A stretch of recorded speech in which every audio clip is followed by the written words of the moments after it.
This is a story I've never told anyone. I was picking up my son from the after school program.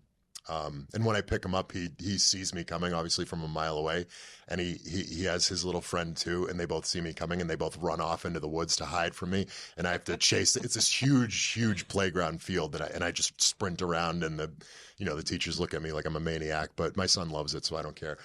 Um, but and right next to that field is a basketball court, and that basketball court is where I was helping. I was chaperoning. My son had like a field day or whatever, and I was with my wife, and we were manning the court over there for one of the games. It was one of the stations, and that's I was standing there, and I had to take a pause and take a phone call, and it was from Mojo, who is my rep with the Paragon Talent Group.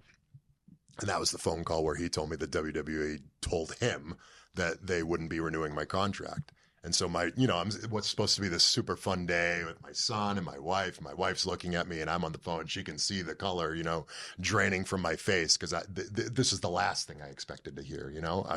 More like a month removed from Stand and Deliver, where everybody gave me just these wonderful, awesome three-way. Yeah, right, exactly. They told me that it was wonderful and thank you and we're excited to have you on the main roster. I was told all of these things, and obviously something happened, probably business wise.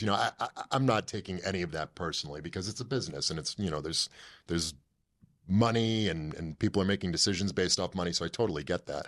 So I don't hold anyone specifically accountable for that. I'm sure it was just a business decision in whatever aspect they determined that there was money-making avenues in a different direction. I get it. I get business. But for me personally, that's a huge hit to me and my future and my family and how am I going to provide and things like that. So yeah, it wasn't all like, oh great, what a wonderful opportunity.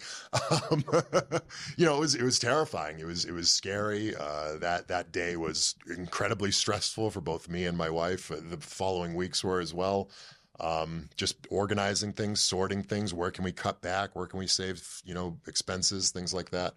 But at the same time, there were those positive aspects, and I was trying to focus on those, and I was trying to, say that this is an opportunity. There's things I can do now that I couldn't do before.